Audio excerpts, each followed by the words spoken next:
연말정산 1년에 한 번 잠깐 하는 일이며 헷갈리지 않을까요? 국세청장님도?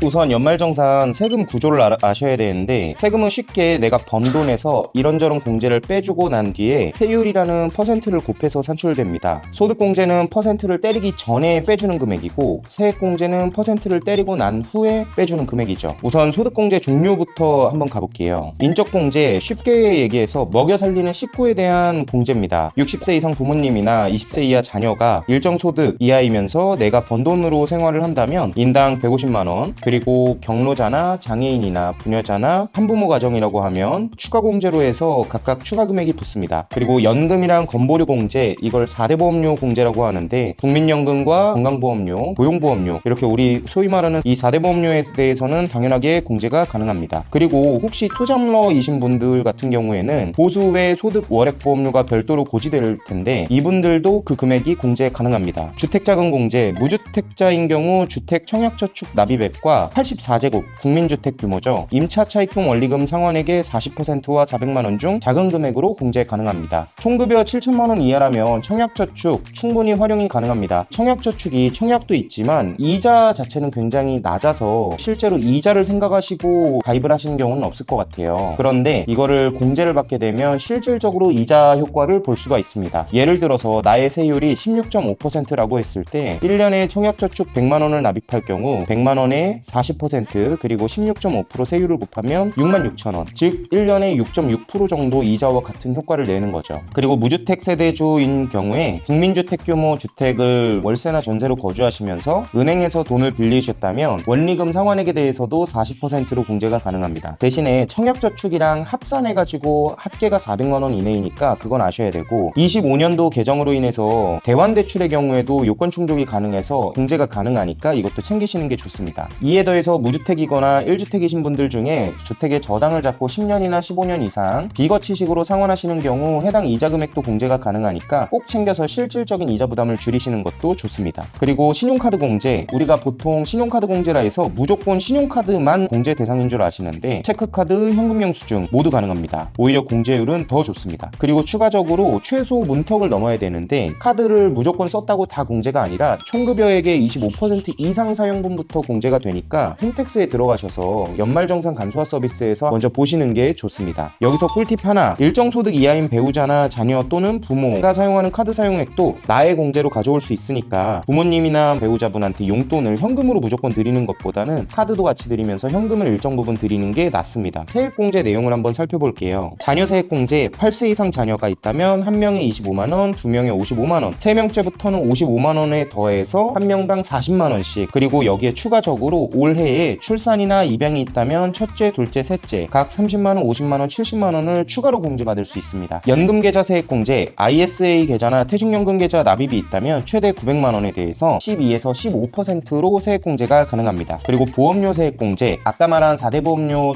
소득공제와는 조금 다른 내용이고요. 내가 부양하는 일정 소득 이하의 부모, 자식, 배우자한테 가입한 생명보험이나 손해보험 같은 보장성 보험료를 최대 100만원, 그리고 장애인분이 계시다면 장애인 전용 보장성 보험을 별도로 100만원 해서 12%, 15% 공제가 가능합니다. 그런데 보통은 우리 자동차 보험만 내도 100만원은 그냥 끝나죠. 이 왜 더 안 해주는지 모르겠습니다. 그리고 의료비 세액 공제, 나이나 소득은 상관없이 배우자, 부모, 자녀, 형제, 자매 등 기본공제 대상자로 등록만 되어 있다면 의료비 공제를 우리가 받을 수 있습니다. 최저 금액은 총급여액의 3% 이상 사용한 것에 대해서부터 대상자별로 15에서 30% 공제가 가능합니다. 여기서 꿀팁 하나, 의료비는 소득이 많은 쪽에 몰아주시는 게 무조건적으로 좋습니다. 그리고 교육비 세액 공제, 나이는 상관없지만 일정 소득 이하인 기본공제 대상자를 위해 지출한 교육비는 지출액의 15% 공제가 가능합니다. 초중고생은 1년에 300, 대학생은 900만원, 그리고 나한테 쓰는 교육비는 한도가 상관없습니다. 여기서 꿀팁 하나, 미취학 아동의 경우 학원, 유치원, 태권도장 같은 비용도 공제 가능하니 검토해보시고 놓치지 마셔야 됩니다. 그리고 아직은 개정안에 불과하긴 한데 26년도부터 교육비 세액 공제, 대학생의 소득 요건을 없애서 공제를 가능하도록 하고 있는 게 개정안으로 올라와 있습니다. 아무래도 대학생분들이 과외하거나 알바를 뛰어가지고 공제를 못 받는 거에 대한 그런 거를 조금 수정하기 위해서 아마 올라온 것 같습니다. 다음으로 기부금 세액 공제. 기부금 세액 공제는 고향사랑 기부금과 정치자금 기부금, 이 두 개는 10만 원을 꼭 생각해 주셔야 됩니다. 고향사랑 기부금은 10만 원 기부를 하면 세금에서 10만 원을 모두 돌려주고 3만 원 정도의 답례품까지 제공을 해주니까 사실상 3만 원을 그냥 꽁으로 먹는 겁니다. 그리고 정치자금 기부금은 10만 원까지는 모두 똑같이 세금에서 공제를 해서 돌려주니까 내가 지지하는 정당이 있다면 1년에 10만 원 정도까지는 지지를 하시면서 사용하시는 것도 나쁘지 않습니다. 꿀팁 하나, 나이는 상관없이 일정 소득 이하인 기본공제 대상자가 지출한 기부금도 내가 지출한 기부금으로 모아 공제가 가능하니까 가져와 주시면 좋습니다. 꿀팁 둘, 종교단체 기부금은 한도가 10에서 20% 정도밖에 안 돼서 현재지변으로 인한 재난지역 등 특례 기부금처를 꼭 활용하시는 게 좋습니다. 마지막으로 월세세액공제, 이제는 다들 아실 겁니다. 그래서 뭐 추가적으로 설명할 필요는 없을 것 같고 표로 띄워드리겠습니다. 그리고 월세세액공제 관련해서 꿀팁 하나, 집주인분의 동의가 없어도 전입신고랑 이체내역, 임대차 계약서 요것만 제출을 하더라도 월세공제가 가능합니다. 근데 임대인분한테 안내만 드리고 제출하겠다고 하니까 임대인분이 반대하셔서 한 달치 월세를 안 내는 걸로 정리됐던 적도 있어요. 근데 사실 그게 근생이라서 요건은 안 됐습니다. 개꿀이죠.